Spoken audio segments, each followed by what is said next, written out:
IAS institute నిర్వహిస్తున్న all India scholarship exam pass అవ్వండి. 2 years ఫీజులో 50% మాత్రమే పే చేయండి.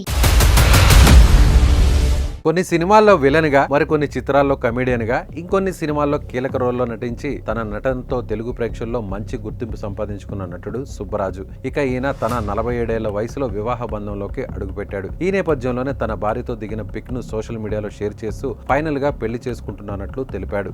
దీంతో వీరిద్దరు మ్యారేజ్ ఫోటో నెట్టింట వైరల్ గా మారింది. అయితే తాను పెళ్లి చేసుకున్న అమ్మాయి పేరు గానీ, తనకు సంబంధించిన మరే విషయాలు కానీ సుబ్బరాజు వెల్లడించలేదు. దీంతో ఆమె ఎవరు, అసలు సుబ్బరాజు భార్య బ్యాక్గ్రౌండ్ ఏంటి అని నెటిజన్లు సోషల్ మీడియాలో తెగ వెతికేస్తున్నారు.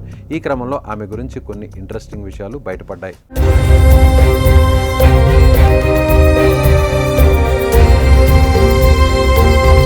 సుబ్బరాజు పెళ్లి చేసుకున్న అమ్మాయి పేరు స్రవంతి. ఆమె అమెరికాలోని ఫ్లోరిడాలో డెంటిస్ట్ గా పనిచేస్తున్నారు. Columbia University, Johns Hopkins University నుంచి బీడీఎస్ అలాగే డీడీఎస్, ఎంపీహెచ్ డిగ్రీలు పొందారు. ఆమె ఒక ఫిట్నెస్ ఫ్రీక్, సైన్స్ పట్ల విపరీతమైన మక్కువ. అమెరికాలోని ఫ్లోరిడాలో ఉన్న నార్త్ వుడ్ డెంటల్ సెంటర్స్ లో డెంటిస్ట్ గా సుబ్బరాజు భార్య స్రవంతి వర్క్ చేస్తున్నారు. ఆమెకు ఇన్స్టాగ్రామ్ అకౌంట్ కూడా ఉంది. తన ఫస్ట్ లవ్ సైన్స్ అని, మ్యారీడ్ టు ఫిట్నెస్ అని ఆమె తన ఇన్స్టా బయోలో మెన్షన్ చేశారు. ఇక అమెరికాలో ఫ్లోరిడాలో స్రవంతి కుటుంబం స్థిరపడింది. ఇక పెళ్లి కూడా ఎలాంటి హడావిడి లేకుండా ఇరు కుటుంబాలు, సన్నిహితుల మధ్య సింపుల్ గా పెళ్లి చేసుకున్నట్లు సమాచారం.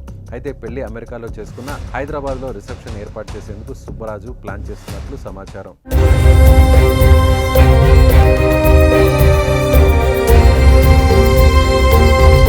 ఇక డైరెక్టర్ కృష్ణవంశీ ఇంటికి కంప్యూటర్ మెకానిక్ గా వెళ్లిన సుబ్బరాజు యాక్టర్ గా బయటకు వచ్చారు. ఆ తర్వాత వరుసగా పూరి జగన్నాథ్ సినిమాలతో పాటు టాప్ హీరోల సినిమాల్లో కీలక పాత్రలు పోషిస్తూ వస్తున్నారు. ప్రస్తుతం విలన్ గా, కమెడియన్ గా, క్యారెక్టర్ ఆర్టిస్ట్ గా తెలుగుతో పాటు తమిళం, మలయాళం, కన్నడ భాషలోనూ నటిస్తున్నారు. క్యారెక్టర్ ఆర్టిస్ట్ గా నటిస్తున్నారు. ఆంధ్రప్రదేశ్ భీమవరంలో పుట్టిన ఆయన ఇప్పటికి 100కు పైగా చిత్రాల్లో నటించారు.